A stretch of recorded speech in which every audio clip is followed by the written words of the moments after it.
જો આપણે દેવની નજરમાં જે રીતે દેવની આંખો છે તે દેવની આંખો આપણા પર દયા કરે છે, તેથી દેવ આપણા દેવની તરફ આપણી આંખો જુએ છે. ગુરુવાર 23મી જુલાઈ 2026. આજે સવારે અમારા ધ્યાન માટે મેં પીટરના પ્રથમ અક્ષર પ્રકરણ 5 શ્લોક 2 માંથી પસંદ કર્યું છે. દેવનું જે ટોળું તમારામાં છે તેનું પ્રતિપાલન કરો. અધ્યક્ષનું કામ ફરજ પડ્યાથી નહીં પણ ખુશીથી કરો. નીચ લોભને માટે નહીં પણ હોંશથી કરો, દેવની આવી ઈચ્છા છે. તમે સેવા કરવાથી પ્રસન્ન થાઓ છો તેથી આમ કરજો. પૈસાને માટે ન કરતા. સુપ્રભાત મિત્રો.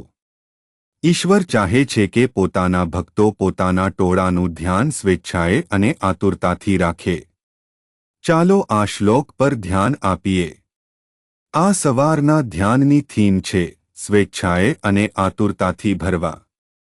પીતર લોકો સાથે વાત કરે છે, એટલે કે ભગવાનના સેવકો જેઓ ભરવાડોની જેમ સેવા કરે છે અથવા મદદ કરે છે અથવા દોરી જાય છે.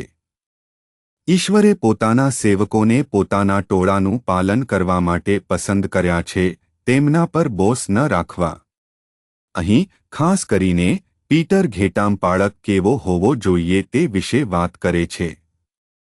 પ્રથમ તે કહે છે ઘેટામપાળકે મજબૂરીમાં નહીં પણ સ્વેચ્છાએ કરવું જોઈએ.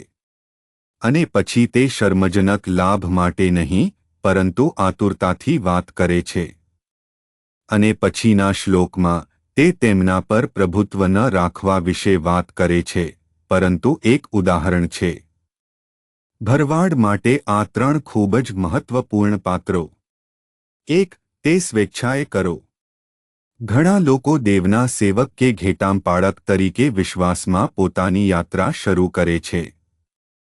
પરંતુ પછી જેમ જેમ તેઓ આગળ વધે છે, તેઓ તે મજબૂરીથી કરે છે અને સ્વેચ્છાએ નહીં. તેથી આપણે આત્મસંતુષ્ટ રહેવા અને સ્વેચ્છાએ વસ્તુઓ કરવાનું ભૂલી જવા વિશે સાવચેત રહેવું જોઈએ. અને પછી તે ખૂબ જ મહત્વપૂર્ણ બાબત વિશે વાત કરે છે. તે કહે છે કે શર્મજનક લાભ માટે નહીં. સાથીઓ, કમનસીબે આજે ઈશ્વરના ઘણા સેવકો લોકપ્રિયતા, આર્થિક લાભ અને વૈભવી જીવનશૈલીના લાભની શોધમાં છે. પરંતુ ઘેટામપાળકે શર્મજનક લાભ પર ધ્યાન આપવું જોઈએ નહીં. તે જ કહે છે, વધુ કમાવવા માટે શર્મજનક લાભ, વધુ મેળવવા માટે વધુ વૈભવી પરિસ્થિતિમાં રહેવું.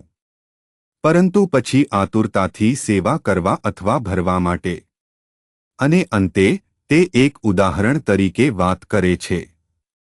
દરેક ઘેટામપાળક એક ઉદાહરણ હોવું જોઈએ. સાથીઓ, આપણે જે રીતે કહીએ છીએ, આપણે પ્રભુની સ્વેચ્છાએ સેવા કરીએ, ટોળાને આતુરતાથી પાળ કરીએ અને ઉદાહરણ તરીકે બનીએ. પ્રાર્થના. કૃપાળુ ભગવાન, આપણા સ્વર્ગીય પિતા, અમે તમારો આભાર માનીએ છીએ અને તમારી પ્રશંસા કરીએ છીએ. પ્રભુ, અમને તમારા સેવકો બનવામાં મદદ કરો. ખ્રિસ્તના નામે આપણે પ્રાર્થના કરીએ છીએ. આમેન.